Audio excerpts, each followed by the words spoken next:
Hello, hello. Today I'm going to spend some time talking about Constance Beynon, a English midwife practicing in England in the 1940s and the 1950s. One of the things that we know most or recognize Constance Beynon for is her work on an article called The Normal Second Stage of Labor, a Plea for Reform in Its Conduct. It's a fabulous article that's well known across the midwifery communities. And basically, the gist of it is that coached pushing is not beneficial.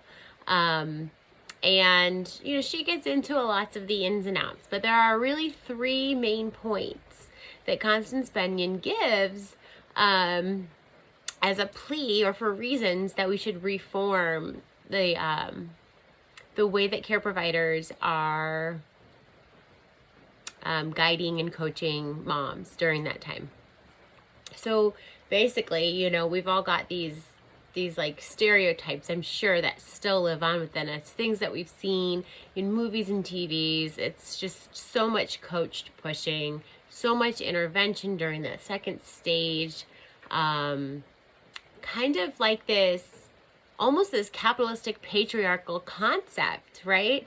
Of go, go, go, do, really grind it to the bone and do this work and dig in there. But that is not super supportive of a physiologic birth. It's not necessary. And in fact, it even interferes with the body's natural abilities, the body's natural instincts, this natural ejection reflex that occurs just by the woman's body instinctually and naturally, bringing her baby's head down to the pelvic floor through natural contractions. That's when really a woman is going to begin to get that pushy feeling. We call it pushy. And Constance Beynon really wanted to make other care providers aware of this natural ejection reflex. And I'm going to give you just a couple of whiteboard examples to help give you some visuals of kind of what we're talking about here. But the first thing that, the first main point that Constance says is that if we wait till the head's on the pelvic floor, involuntary and irresistible pushing occurs in an easy and fluid way, right? Easy and simple enough. Just wait. Stop coaching. Just wait. All things in due time, right? And that natural desire to push does not occur in the beginning of the contraction. So that's probably a very key point that is worthy of a visual. So we have a contraction, and we kind of know from monitors like that there's like this action, right? Contraction, the contraction action. And the problem is with coached pushing is a lot of times the contraction starts here, doot, doot. That's the beginning of the contraction, and this is when a lot of care providers begin to coach pushing. But because the natural desire to push does not happen right at the beginning of the contraction, it happens something more like here.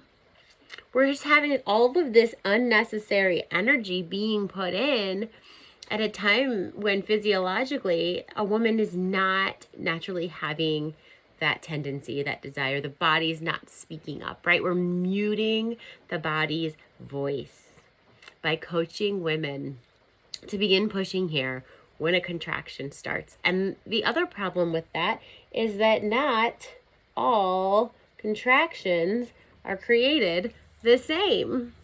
Contractions are like waves on the ocean.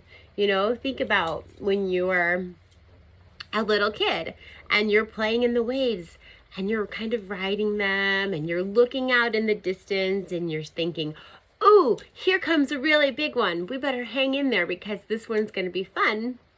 But when it arrives, it's like a little bit of a letdown because you can't really guess what it's going to be like until you're in it. And it ends up actually kind of tuckering out or not being as big by the time it gets to you.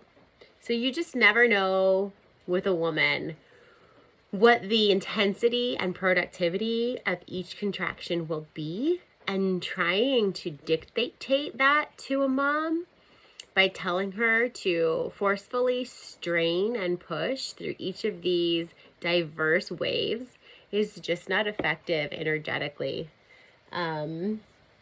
So there's the point that not all are created equal. And then finally, this varying length and intensity, it has an influence on an overall progress. So I guess, that is the third point, is that they're not all created equally, all contractions. So, this is kind of the juice of the work of Constance Beynon, and why it's important, because she finally brought in this concept into the clinical realm of the do nothing, and not interfere with something that, when left alone, is going to work out perfectly beautifully just as it is.